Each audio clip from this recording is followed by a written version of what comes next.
हम लोग भक्ति रसामृत सिंधु से पढ़ रहे हैं और ये पूर्व विभाग की द्वितीय लहरी साधना भक्ति के अंतर्गत 1214 श्लोक हम देखने का प्रयास करेंगे। देखिए, अभी आपने क्या सुना था? वैधि भक्ति मतलब जो शास्त्र राग की प्राप्ति नहीं है और शास्त्र की शासन उसकी आज्ञा से ही व्यक्ति वैधि भक्ति करता है। तो इस बात को समझाने के लिए बोला गया कि स्मर्तव्य सत्तम विष्णु विस्मृतव्यो न जातुचित सर्व विधि निषेधास्यु एतयोर एव किंकरः। ये पद्म पुराण से था। अब इससे क्या सिद्ध हो रहा है? ये शास्त्र आपको आज्ञा दे रहा है कि भाई विधि तुम्हें करना क्या है, भगवान विष्णु का प्रतिदिन स्मरण करना है और भगवान विष्णु को किसी भी दिन भूलना नहीं है। ये तो हो गया।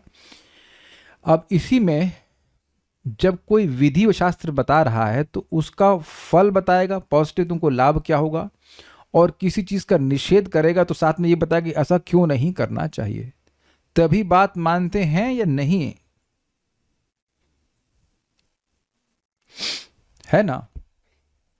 ये सबको दिख गया कि हम तभी बात मानते हैं अगर मानते हैं कि जब पॉजिटिव बोला जाए फायदा क्या होगा और बताया जाए कि नुकसान क्या होगा। तो नुकसान क्या होगा वो बता दिया गया कि अपने प्रभाव जो भगवान हम सभी के मतलब स्रोत हैं, वर्णाश्रम के वर्ण और सभी वर्णों के सभी आश्रमों के, तो वह व्यक्ति जो इन आत्म प्रभव भगवान की उपासना नहीं करता है तो वह व्यक्ति अपने स्थान से भ्रष्ट होकर नीचे गिरता है। मतलब कर्म कर रहा है लेकिन उसके द्वारा भगवान की आराधना नहीं करता, भगवान को नहीं मानता है, तो वह व्यक्ति नीचे गिरेगा, अर्थात पशु योनि को प्राप्त करेगा।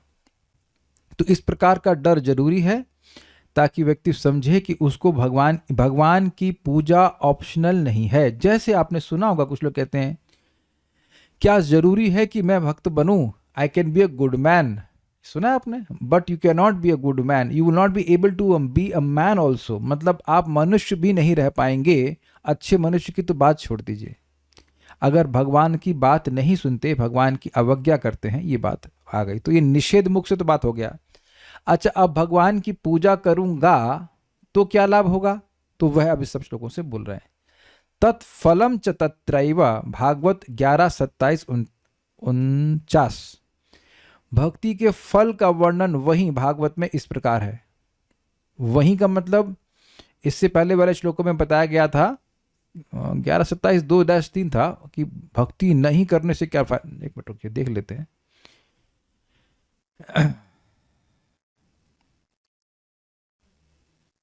11:5-2-3 यानी 5वें अध्याय में ये बताया गया 11वें स्कंद के कि भक्ति नहीं करने से क्या नुकसान होगा, और यहां बता रहे 27वें अध्याय में के श्लोक का उदाहरण देते हुए कि भक्ति करने से क्या लाभ हो जाएगा। मेरे पीछे बोली, एवं क्रिया योग पथै पुमान वैदिक तांत्रिकैः, एवं क्रिया योग पथै पुमान वैदिक तांत्रिकैः, अर्चयन् उभयतः सिद्धिं मत्तो विन्दत्यभिप्सिताम्, अर्चयन् उभयतः सिद्धिं मत्तो विन्दत्यभिप्सिताम्। एवं क्रिया योग पथै पुमान वैदिक तांत्रिकैः, एवं क्रिया योग पथै पुमान वैदिक तांत्रिकैः, अर्चयन् उभयतः सिद्धिं मत्तो विन्दत्यभिप्सिताम्, अर्चयन् उभयतः सिद्धिं मत्तो विन्दत्यभिप्सिताम्। एवं क्रिया योग पथै पुमान वैदिक तांत्रिकैः, एवं क्रिया योग पथै पुमान वैदिक तांत्रिकैः, अर्चयन् उभयतः सिद्धिं मत्तो विन्दत्यभिप्सिताम्, अर्चयन् उभयतः सिद्धिं मत्तो विन्दत्यभिप्सिताम्। जो मनुष्य इस प्रकार वैदिक व तांत्रिक क्रिया योग के द्वारा, तांत्रिक का मतलब जिसमें पूजा के कुछ नियम होंगे, वो नहीं सोचना कि लाल कपड़ा पहन करके बकरा काट रहा है, ऐसा नहीं। वैदिक व तांत्रिक क्रिया योग के द्वारा मेरी पूजा करता है, वह इस लोक और परलोक में मुझसे अभीष्ट सिद्धि प्राप्त करता है। अभीष्ट इस लोक मतलब इस मनुष्य लोक में, परलोक मतलब आगे के जीवन में। पुमान जो मनुष्य, एवं इस प्रकार, यहाँ पे इसका मतलब स्पष्ट है कि भगवान ने कुछ वर्णन किया होगा कि उनकी उपासना कैसे होती है। वैदिक तांत्रिकैः क्रिया योग पथै, वैदिक व तांत्रिक क्रिया योग के द्वारा मेरी पूजा करता है, बेसिकली अर्चना करता है।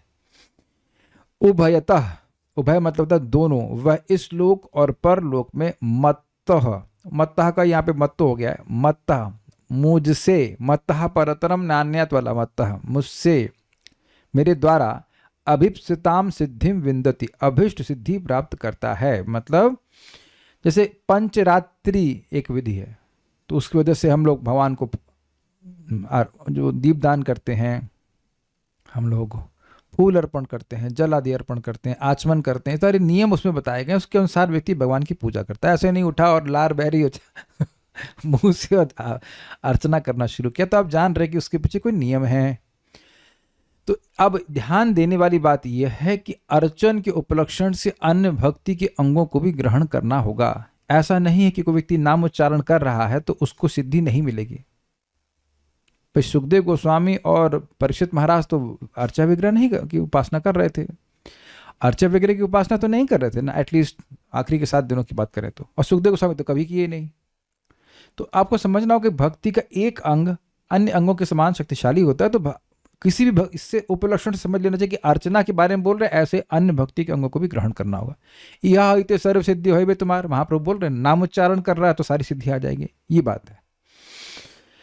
तो ये समझ में आ गया ना कि जो भी फल चाहते हैं, मतलब इस जगत में कोई सफलता चाहते हैं या स्वर्ग आदि चाहते हैं, वो सब मिल जाएगा। इस बारे में एक छोटी सी कहानी सुना देंगे, सबको पता है, everyone knows, but I just have to mention it. एक बार इंद्र अपने सिंहासन में बैठे थे और उनकी खूब अगवानी हो रही थी, खूब उनकी तारीफ हो रही थी, सब गा रहे थे, नर्तकियां नाच रही थी। अकस्मात एक व्यक्ति आता है और उसको उन्हीं के पार्षद, मतलब इंद्र के ही पार्षद, उसको बड़ा सम्मान से लेके आते हैं, इंद्र को उठा के फेंक देते हैं साइड में और उसको इंद्र के आसन पे बिठा देते हैं और फिर उसकी पूजा शुरू हो जाती है। तो इंद्र को बड़ा आश्चर्य हुआ कि इस व्यक्ति ने तो कोई अश्वमेध यज्ञ नहीं किए हैं, 100 अश्वमेध यज्ञ करने के बाद व्यक्ति इंद्र बनता है, और भी कोई हम इसके जीवन में पुण्य नहीं देख रहे। ऐसा वो क्या किया है कि मुझे मेरा टर्म पूरा होने से पहले, है ना, इंद्र एक मनवंतर तक रहने चाहिए, उससे पहले मुझे भगा दिया गया। भाई ये क्या चक्कर है, नहीं समझ में आया तो भारत भूमि में घूमने लगे वो, कुछ ब्राह्मण या कुछ बन करके। तो गोदावरी के तट पर उनको एक भक्त मिलते हैं, ब्राह्मण भक्त मिलते हैं, और उनसे वो पूछते हैं ऐसा क्या हुआ। तो ने कहा कि वह भगवत गीता के 18वें अध्याय के 5 श्लोकों का पाठ करते थे। लगता है पूरा अध्याय मिला नहीं होगा उनको प्रिंटिंग पेज, प्रिंटिंग एरर होगी, मतलब प्रिंटिंग एरर नहीं, पेजेस की कमी होगी शायद, जो भी रहा हो, एक पत्ता मिल गया होगा, उसी को पढ़ रहे होंगे। तो केवल 5 श्लोक पढ़ने से ऐसा पुण्य मिला कि वह इंद्र बन गए, और उसके बाद वह वहीं जब तक इंद्र बने रहना चाहे वो बने, उसके बाद वैकुंठ चले गए। और ये जो इंद्र थे वह अब दोबारा इंद्र नहीं बनना चाहे, अब वो गीता के 18वें अध्याय का पारायण करने लगे और वहां से भारत से ही वैकुंठ चले गए। समझ में आ गया, यह लोक और परलोक क्लियर हो गया। परलोक मतलब कुछ भी, परलोक मतलब स्वर्ग, परलोक मतलब ब्रह्मलोक, परलोक मतलब वैकुंठ, सभी तो मृत्यु के बाद जो मिलेगा वही बात होगी ना। तो अब ये कथा सुन करके कुछ समझ में आ रहा है ना कि अश्वमेध यज्ञ नहीं करना है और भगवान की भक्ति करनी है। एक श्लोक सब जानते हैं, मैं संग गाना शुरू कर सकते हैं। गोकोटि दानम ग्रहणे खगस्या प्रयाग गंगोदक कल्पवासः यज्ञायुतम मेरु सुवर्ण दानम गोविंद कीर्तेर न समम शतांशै। वेदवाद थोड़ा बोलिए, अर्थ थोड़ा याद नहीं आ रहा है। हाँ, जो ग्रहण के समय में 1 करोड़ गायों का दान करता है, प्रयाग में गंगा जी के तट पे 1 कल्प तक वास करता है, यज्ञ में मेरु पर्वत के समान सोने का दान करता है। एक यज्ञ में यज्ञायुतम हजारों यज्ञ में मेरु पर्वत के समान स्वर्ण दान करता है। किसी के पास साबुन के बराबर भी दान स्वर्ण है यहाँ पे एक साबुन के बराबर क्या हमाम के बराबर हमाम के बराबर स्वर्ण है नहीं, है ना। तो अब बताइए मेरु पर्वत के समान स्वर्ण कहाँ से लाएंगे? इस पूरे जगत में नहीं होगा, जगत से मतलब पूरी पृथ्वी में भी इतना नहीं होगा। तो इन सब को पुण्य जोड़ लेंगे तो गोविंद कीर्तिर न समम शतांशै।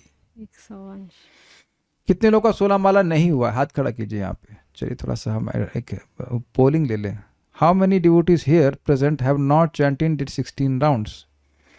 नहीं, जो 16 माला करते हैं और जो नहीं किए, मैं उनकी बात कर रहा हूँ। जो नहीं करते हैं वो तो फिर हमेशा याद खड़ा करके नहीं करते हैं, लेकिन 2-3 यहाँ पे हमको मुजरिम दिख रहा है। मुजरिम तो नहीं, लेकिन हाँ, सपना माता जी सपना देख रही होंगे, उषा माता जय जय जय।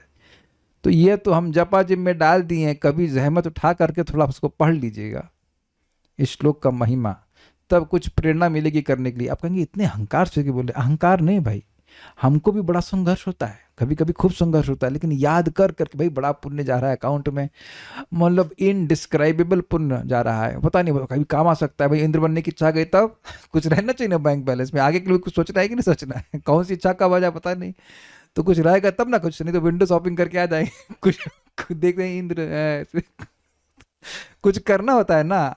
आप में से कितने लोग बिना भगवान की महिमा स्मरण की रोज जप करते हैं, ऐसे ही बस मशीन की तरह होता ना, मशीन लगा दिया थी, हरे कृष्णा कृष्ण कृष्ण हरे। सलोनी माता जी, अच्छा अच्छा, तो अपना आप मशीन है, तो आप मशीन को ही क्लास दे रहा हूँ मैं। तो आप समझ रहे हैं कि जो लोग महिमा सुनते हैं, खूब सुनते हैं, तो उनका उत्साह बना रहता है। जब शास्त्र ही वर्णन नहीं कर पा रहा है तो सोचिए कितना पुण्य जा रहा है। कैसे वर्णन हुआ?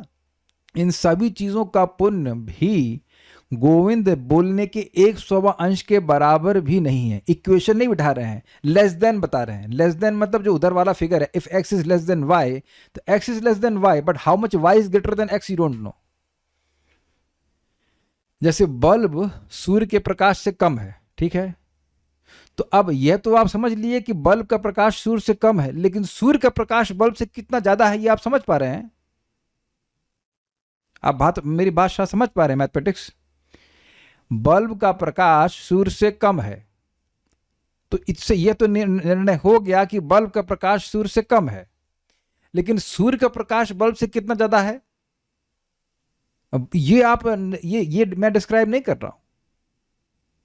मैं कहूं कि 100 करोड़ बल्ब भी सूर्य के प्रकाश से कम है, तो यह भी ठीक है, समझ में आ रहा है। लेकिन सूर्य का प्रकाश कितने बल्ब के बराबर है? तो कुछ अंतर आप समझ लीजिए। कृष्ण सूर्य सम, कृष्ण का नाम भी सूर्य के समान है।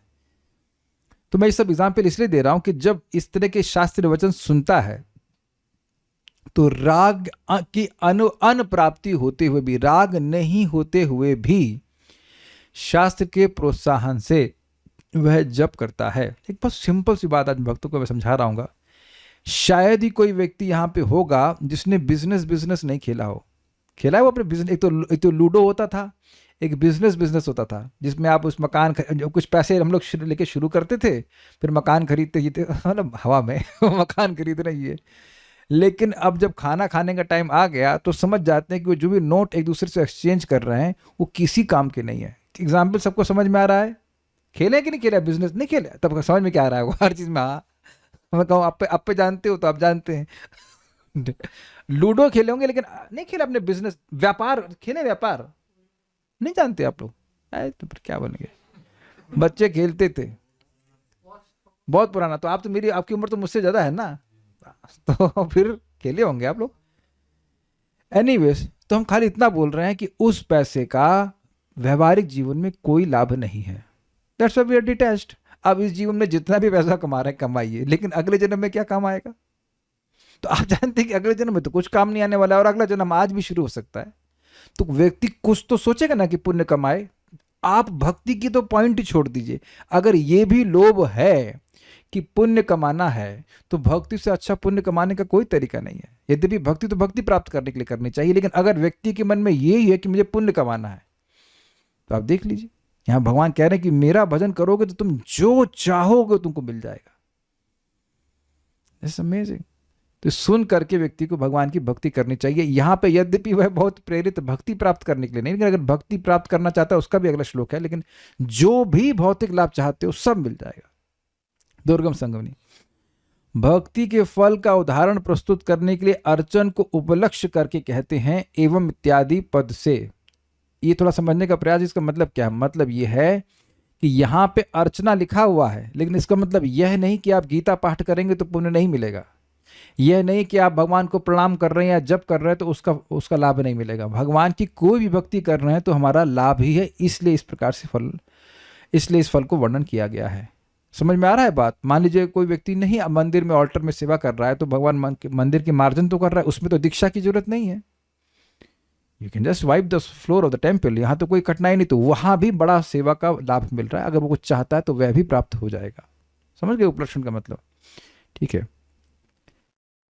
हाँ, इसी प्रकार श्रीमद् भागवत के 2:3-10 में भी उक्त है, मेरे पीछे बोली, प्रसिद्ध श्लोक है, अकामः सर्व कामो वा मोक्ष कामा उदारधी, अकामः सर्व कामो वा मोक्ष कामो उदारधी, तीव्रेण भक्ति योगेन यजेत पुरुषं परम, तीव्रेण भक्ति योगेन यजेत पुरुषः परम्। अकामः सर्व कामो वा मोक्ष कामा उदारधी, अकामः सर्व कामो वा मोक्ष काम उदारधी, तीव्रेण भक्ति योगेन यजेत पुरुषं परम, तीव्रेण भक्ति योगेन यजेत पुरुषं परम्। अर्थात बुद्धिमान पुरुष वह चाहे निष्काम हो, समस्त कामनाओं से युक्त हो अथवा मोक्ष चाहता हो, उसे तो तीव्र भक्ति योग के द्वारा केवल पुरुषोत्तम भगवान की ही आराधना करनी चाहिए। अब ये तीव्र भक्ति योग का मतलब क्या है? देखिए, सूर्य का उदाहरण प्रभुपाद वहाँ पे देते हैं इस श्लोक की टीका में। सूर्य की रोशनी तेज आती है सीधे, और सूर्य की रोशनी कभी कभी बादलों से मिलकर या छन करके आती है, तो वहाँ पर रोशनी कमज़ोर हो जाती है। तो जब कोई व्यक्ति अपनी गोल्स के लिए भक्ति के अलावा किसी अन्य साधन को स्वीकार करता है, जैसे मान लीजिए उसे नौकरी चाहिए, ठीक है, नौकरी के लिए प्रयास तो करेगा ही, या कुछ स्वर्ग चाहिए, तो अब वह भक्ति के अलावा कुछ और कर्मकांड आदि का भी मिश्रण करता है, तो उसकी रेज कम हो जाती है, उसकी जो प्रभाव है वो कम हो जाता है भक्ति का। लेकिन अगर वो सोच रहा है भाई मुझे अब स्वर्ग का राजा बनना है, जो कुछ बनना है, तो मैं नाम जप करूंगा, उसी से हो जाएगा, तो अब नाम का ही आश्रय लिया जा रहा है या भगवान की विग्रह की सेवा का ही आश्रय लिया जा रहा है, तो वह तीव्र भक्ति कहलाएगी। मतलब साधन में मिश्रण नहीं होना चाहिए। अच्छा, वेदवादिनी माइक लीजिए। आप चटनी बनाना जानती हैं? हाँ, तो अब चटनी में कहूं कि हरी मिर्च की चटनी बनाओ, तो उसका क्या मतलब है? हरी मिर्च की, चलिए नहीं समझ में आया। अच्छा, धनिया की चटनी बनाओ, उसका क्या मतलब है? धनिया प्रमुख होना चाहिए। ये तो यहाँ पर अगर मैं बोल रहा हूँ कि धनिया की चटनी बनाओ, तो उसमें धनिया भी होगा, उसमें टमाटर भी होगा, उसमें हरी मिर्ची भी होगा। रेसिपी बता रहा हूँ कि एक माता जी को रेसिपी पूछती रहती हैं, सीख लो बेटा। तो हरी धनिया भी होगा, चटनी, उसमें मिर्ची भी होगा, टमाटर भी होगा, नमक भी होगा। अब मैं कहूँ कि केवल धनिया पीस दीजिए, तब तो कुछ अंतर आ जाएगा कि नहीं? तो धनिया का इफेक्ट प्रोमिनेंट होगा कि नहीं? कल्याण प्रभु समझ नहीं आ रहा, कुकिंग को जानती नहीं है, तो सीखो बेटा, सब समझ में आ जाएगा। कुछ समझ रहे हैं? Mixture and unalloyed. तो अनअलॉयड से यहां पे केवल साधन के अर्थ में, बिल्कुल कामना, जैसे ध्रुव महाराज बहुत बड़ा पद चाहते थे, तो क्या किए? वो भगवान की भक्ति की। वो ये नहीं कि अच्छा 4 घंटा तो वह विष्णु की उपासना कर रहे हैं, आधा घंटा लक्ष्मी जी की और 5 मिनट गणेश जी की, ऐसा नहीं, केवल भगवान की उपासना की, तो यह उनको बड़ा फल प्राप्त हुआ। Is it okay? और इस सब चीज़ों की श्रद्धा कैसे बनती है भाई? आप देख लो कि उस देवता की पूजा का लाभ कितना है, तोल लीजिए उसको, और भगवान की पूजा का लाभ कितना है। तो उतना समय, जितना समय हम देवता की पूजा करेंगे, उतना समय भगवान की पूजा करके एक्स्ट्रा पॉइंट्स नहीं जोड़ लेंगे। कुछ लॉजिक समझ में आ रहा है कि नहीं? अश्वमेध यज्ञ करो, पहली बात तो करना भारी। अश्वमेध यज्ञ कर रहा है मान लीजिए, और हम सुनते हैं कि भाई एक कृष्ण नाम कोटि अश्वमेध सम, सेइत पाषंडितार दंडितारयम। 1 करोड़ अश्वमेध यज्ञ कोई अगर तुलना करता है कि एक कृष्ण नाम के बराबर है, तो उस भाई साहब की पिटाई होती है नाम अपराध करने के चक्कर में, यमराज जी पीटते हैं उसको। तो पॉइंट इज दैट कि अब कौन व्यक्ति अश्वमेध यज्ञ करेगा? अश्वमेध यज्ञ का भी फल आप सुन सकते हो, और भगवान के नाम का भी फल सुन लीजिए। दोनों बात शास्त्र से सुन ली, अब देख लीजिए कहाँ ज़्यादा लाभ है। तो अगर भौतिक इच्छा भी है तो भगवान की भक्ति करनी चाहिए। और इसमें एक और रहस्यमय बात है, ये आपने सुना ही है कि भगवान की भक्ति कभी व्यर्थ नहीं जाती है।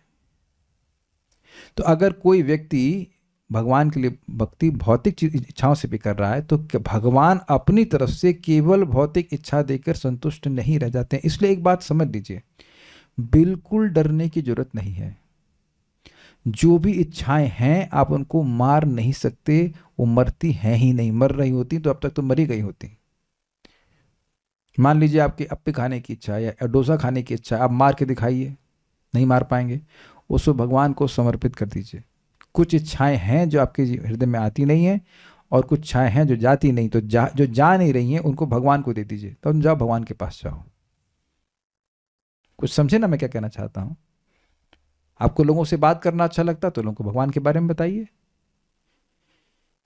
जो कोई भी आपको कहे ना surrender to Krishna, surrender to Krishna, इच्छाएं त्याग, वो होता तो है नहीं। उससे वजह तुमने कर लिया है। तुमको जो चीज खाने में पसंद तुम छोड़ दी हो या छोड़ दिया है। You dovetail your desires to Krishna and then we get purified. Krishna appreciates that. इसीलिए तो भगवान बोल रहे यद करोषि यदश्नासि इत्यादि।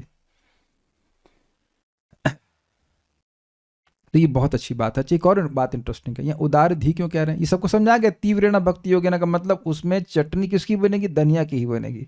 उसमें मिर्ची टमाटर और कुछ नहीं पड़ेगा।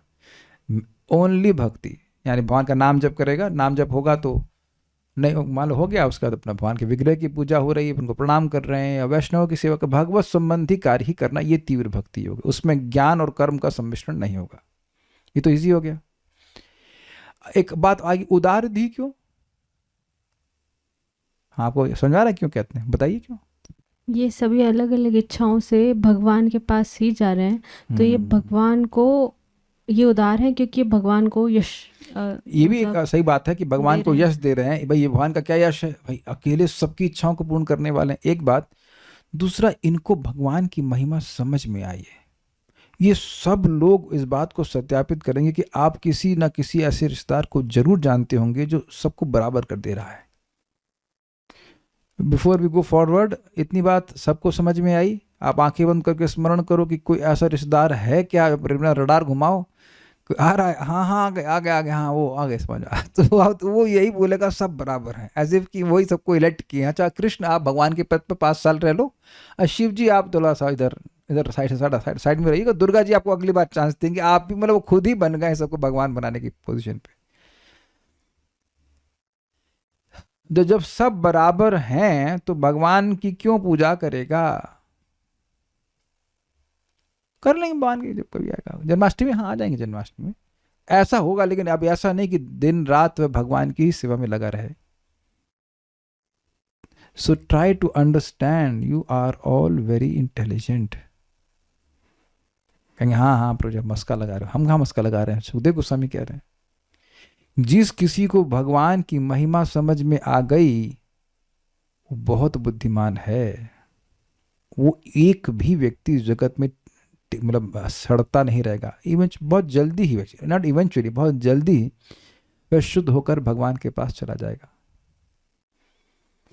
एक व्यक्ति हाथ खड़ा कर दे यहाँ पे कि उसकी अब रोज भक्ति करने की इच्छा नहीं होती। He wants a holiday on Sunday. ना आज नहीं यार, ना बहुत दिन से कर रहे हैं। आप देख लीजिए कि कितने इन्फेक्ट हो चुके हैं आप परमानेंटली। ये थॉट ही नहीं आ रहा है कि आज भक्ति नहीं करनी है, या आज जप नहीं करना है। जब अच्छा हो नहीं हो उससे अलग बात है, टेस्ट लगे या न लगे अलग बात है, लेकिन आज नहीं करना, आज मन नहीं कर, आज थोड़ा कंबल, आज लाइट भी आ रही है इसे चल रहा है, सो जाए। और आप जरूर ऐसे लोगों को जानते होंगे जिनके मन में संकल्प ही नहीं उठता है भगवान का जप करने के लिए, एक बार भी महामंत्र नहीं बोलते होंगे। और यह भी मैं पूरे विश्वास के संग कह सकता हूं कि शायद सारे ही भक्त यहाँ पर भौतिक इच्छा से प्रेरित होकर के भजन नहीं कर रहे हैं। मोक्ष की कामना आप लोग की है नहीं, साइज में तो मोक्ष चाहते नहीं हो आप। सर्व काम में हो सकता है कुछ काम में रह गई हो, लेकिन मोस्टली मैं देख रहा हूं कि भक्त लोग अकाम के स्तर पे हैं। इन द सेंस अगर कामना है भी तो उसकी निवृत्ति चाहते हैं। हम तो ऐसे विश्वास मेरा विश्वास इसी प्रकार का है। और अगर थोड़ी बहुत कामना रह गई, थोड़ी काउंसलिंग कीजिए, तो जिन चीज़ों को लोग प्राप्त हैं उसके बाद वो रो रो कर आपके पास आते हैं। तो आपको समझ में आता है यार इसके लिए कामना करने की क्या जरूरत है, ये तो इसको प्राप्त करके रो ही रहा है। Krishna gives amazing intelligence, this is very nice. उदार धी, तो ये समझिए कि भगवान ही ऐसी बुद्धि दिए हैं जिसको समझ में आ जाए, अरे यार भगवान की पूजा करनी चाहिए, बहुत बढ़िया बात है। तो इससे एक बहुत बड़ी बात भागवत से हमको श्लोक प्रेरित कर रहा है कि भगवान की भजन से तुम जो चाहो वो फल प्राप्त कर सकते हो। ये दिख गया कि नहीं दिख गया? तो भक्ति के फल को यहाँ पे कह दिया। अब एक बड़ी इंटरेस्टिंग बात है, देखिए सबसे बड़ा फल है भगवान की भक्ति, ना कि भौतिक लाभ। तो भौतिक लाभ मिल जाता है, यह तो आपने पिछले श्लोक से सुना, लेकिन पंचरात्र के इस श्लोक में कह रहे हैं कि भक्ति करने से, शास्त्र में भी तो जो कार्य बताए गए हैं भगवान के उद्देश्य, लेकिन उन्हें भक्ति कहते हैं, और इनकी भक्ति करने से, इस भक्ति को करने से पराभक्ति प्राप्त हो जाती है। अर्थात भक्ति करने से, पिछले श्लोक से लीजिएगा, भक्ति करने से भौतिक लाभ तो मिल ही जाता है, लेकिन भक्ति करने से पराभक्ति भी प्राप्त हो जाती है। उस बात को यहाँ समझा रहे हैं। सबसे उत्कृष्ट फल जो भगवान की भक्ति है, जो भगवान को भी वश में कर लेती है, वह भी प्राप्त हो जाता है। तो अब बताइए कि क्या यह भी शास्त्र के द्वारा प्रेरणा नहीं है भक्ति करने के लिए? राग नहीं है, लेकिन भक्ति चाहता है। राग अभी नहीं है, लोभ से नहीं कर रहा है, लेकिन शास्त्र बता रहा है कि जो तुम भगवान के उद्देश्य लेकर भक्ति कर रहे हो, उससे तुमको भगवान में प्रेमा भक्ति प्राप्त हो जाएगी। मेरे पीछे बोलिए। सुरर्षे विहिता शास्त्रे हरिम उद्दिश्य या क्रिया। सुरर्षे विहिता शास्त्रे हरिमुद्दिश्य या क्रिया। सैव भक्तिरिति प्रोक्ता तया भक्ति ही परा भवेत्। सैव भक्तिरिति प्रोक्ता तया भक्ति ही परा भवेत्। सुरर्षे विहिता शास्त्रे हरिम उद्दिश्य या क्रिया। सुरर्षे विहिता शास्त्रे हरिमुद्दिश्य या क्रिया। सैव भक्तिरिति प्रोक्ता तया भक्ति ही परा भवेत्। सैव भक्तिरिति प्रोक्ता तया भक्ति ही परा भवेत्। सुरर्षे विहिता शास्त्रे हरिमुद्दिश्य या क्रिया। सुरर्षे विहिता शास्त्रे हरिमुद्दिश्य या क्रिया। सैव भक्तिरिति प्रोक्ता तया भक्ति ही परा भवेत्। सैव भक्तिरिति प्रोक्ता तया भक्ति ही परा भवेत्। हे देवर्षि, इट सीम्स ये पंचरात्र का है ना? नहीं, हाँ पंचरात्र में तो पंचरात्र है क्या भाई? ये भगवान नारायण ने नारद जी को 5 रात्रियों में जो उपदेश दिया उसको पंचरात्र कहते हैं भक्ति के संबंध में। तो इसलिए यहाँ पे देवर्षि नारद को कह रहे हैं, हे सुरर्षि, हे देवर्षि, हरिम उद्देश्य, श्री हरि के उद्देश्य से, शास्त्रे, शास्त्र में, या क्रिया विहिता, जो सब क्रियाएं विहित हैं। विहित मतलब होता है इंजॉइंड, कि ये करना चाहिए। जैसे प्रसाद खाए कि नहीं खाए आप लोग, तो इस शास्त्र में प्रिस्क्राइब है कि नहीं? यज्ञ शिष्टा सिंहासनतो मुच्यन्ते इत्यादि 3:13 भगवत गीता। ये शास्त्र विहित है कि भगवान को भोजन अर्पण करके ही ग्रहण करना चाहिए। क्लियर? ये सब सा प्लस एव, सैव, सा सह नहीं, सा स्त्रीलिंग वाला, सा प्लस एव सा, सैव भक्ति प्लस इति प्रोक्ता, उसी को भक्ति कहते हैं। वेदवादिनी, आपने कौन कौन सी भक्ति करी सुबह से बताइए? नाम जप किया, और विग्रह सेवा, और प्रसाद बनाया। ये तीनों चीजें भगवान के बारे में करने के लिए बोलता है कि नहीं शास्त्र? आपने क्या किया राधिका प्रभु? प्रसाद खाया और नाम जप किया और मंगल आरती गए, वेरी गुड, और कथा सुन रहे, वेरी गुड। कथा तो भूल गई आप। हाँ, मंदिर का, वैसे घर का मार्जन किया। ये सब मैंने प्रश्न क्यों किए? देखिए, ये एक मिस्टेक हो जाती है कि हम जब नाम जप कर रहे हैं तब तो भक्ति है, लेकिन प्रसाद खा रहे हैं तो भक्ति नहीं है। जी नहीं। आप विचार कीजिए, अगर किसी के चरण का धुआ हुआ जल आप पी रहे हैं तो उसको इससे अधिक भी सम्मान दे सकते हैं। इनको दीजिए, बहुत देर से चुपचाप बैठने, कुछ बोलना चाहते हैं। हाँ लीजिए, हाँ बोलिए, वरुण प्रभु बोलिए। नहीं, क्या तुम उसके चरण का धोआ हुआ जल पीते हो? अरे शर्म नहीं आती तुमको? मतलब से कोई बोलेगा ना, किसी के चरणों का धोआ हुआ जल, आप समझ रहे मैं क्या कह रहा हूँ? चरणामृत आप पीते हो कि नहीं? बड़े सम्मान से पीते हैं, उसको सर पे धारण करते हैं। किसी का झूठन ही खाए, बोलिए, तो क्या उसको सम्मान देना हुआ कि नहीं? बहुत सम्मान है। कि बस उसके अलावा थोड़ा लैंग्वेज खराब यूज कर रहे हैं, अरे तुम तो उसकी झूठन पे पल रहे हो, ये बोलते हैं कि नहीं? जो वो खाया और तुमको दे दिया, टुकड़े दे दिए, उनके टुकड़ों में पल रहे हो, ऐसे करके बोलते हैं। तो आप जान रहे हैं, these are not my words. परम पूज्य राधानाथ महाराज इस बात को कहते हैं, अगर आप किसी का झूठन ही खा रहे हैं तो आप उसको सम्मान दे रहे हो कि नहीं? अब वो जूठन अच्छी लगती है तो उसका क्या मतलब है? अगर वह जूठन अच्छी लगे तो दिक्कत क्या है भाई? अब हमारे स्वामी खा रहे हैं बढ़िया, अब भगवान तो भिखारी है नहीं, वो अप्पे खा रहे हैं तो हमें अप्पे दे रहे हैं। डोसा खाएंगे तो डोसा देंगे। हमारे घर में तो बन रहा है, बता रहे हैं आपको। तो ये सब चीज़ हो रहा है। भगवान भिखारी हैं, भगवान तो भिखारी लक्ष्मीपति हैं। तो भगवान जो दे रहे हैं आपको वही, भाई जो आपको भगवान दे रहे हैं वही आप भगवान को दे रहे हो, फिर भगवान आपको वही दे रहे हैं। भगवान कंजर तो है नहीं, खुद खाए बढ़िया बढ़िया चीज आपको दे वही वही बतासा। नहीं, इट्स नॉट लाइक दैट। अब आप कहेंगे यह क्यों कहते हो? मैंने मंदिर में एक भक्त मेरे आश्रम में ज्वाइन किए थे कुछ समय के लिए, वो लाइफ टाइम बोल रहे थे, वो तो कुछ समय के लिए। तो उनका छोड़ने का कारण क्या था? वो आए देखे भक्त लोग गिरिराज बना बना के खा रहे हैं, मतलब राइस का मंदिर को दबा के, तुरंत उनके मन, अरे यहाँ तो कोई वैराग्य का अभ्यास ही नहीं कर रहा है, कैसे इंद्रिया संयमित करेंगे? ये प्लांट निमका ना, वो इंद्रिया संयमित करने के लिए भौतिक जगत में चले गए। समझे बात?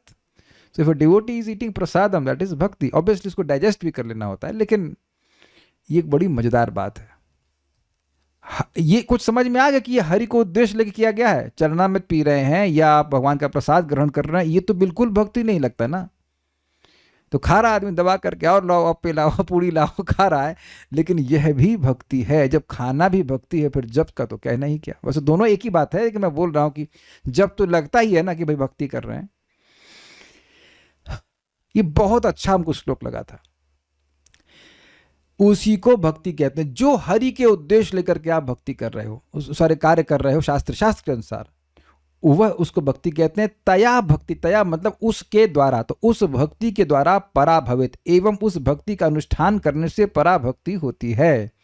प्रसाद ग्रहण करने से, नाम जप करने से, विग्रह सेवा करने, जो भी आप भक्ति अपने इंद्रियों से कर रहे हो, उससे दिव्य भक्ति अर्थात प्रेमा भक्ति प्राप्त होती है। तो उससे ये सूचित हुआ कि शास्त्र की आज्ञा का पालन करना चाहिए, और इसके द्वारा व्यक्ति को दिव्य फल अर्थात भगवान की भक्ति भी प्राप्त होती है। तो यह सुनकर के कौन व्यक्ति यहाँ भक्ति नहीं करना चाहता है? भाई आप स्वर्ग नहीं जाना चाहते, मैं जानता हूँ, और मोक्ष नहीं चाहते, ये भी जानता हूँ, भक्ति चाहते हैं। तो अगर पिछले श्लोक को पकड़ेंगे तो लगेगा अरे खाली स्वर्ग की बात कर रहे हैं, क्या फिर भक्ति करना। लेकिन इस श्लोक से इसलिए कोट कर रहे हैं रूप गोस्वामी जी की, जो उत्कृष्ट फल है भगवान की भक्ति, वह भी भक्ति से ही प्राप्त होती है। बस अपने को ये देखना है कि ये कार्य जो मैं कर रहा हूँ कि भगवान के लिए, हाँ है, क्या शास्त्र में विहित है? हाँ है, बस धुआंधार करिए, कोई सोचने की जरूरत नहीं है, उससे भक्ति आपको प्राप्त होगी। ये बात है। ये बात बहुत सिंपल लगती है, लेकिन भक्ति के जीवन में आने के बाद भी बहुत बार हम ये चेक नहीं करते हैं कि क्या ये हरि के लिए है। In a great hurry we forget Hari, we tend to forget कि क्या ये भगवान के लिए है। भगवान के लिए है तो धुआंधार तरीके से करिए, भगवान के लिए भी है और शास्त्र में विहित है, हाँ है, कर डालिए, कोई दिक्कत नहीं, उससे आगे भक्ति प्राप्त होगी।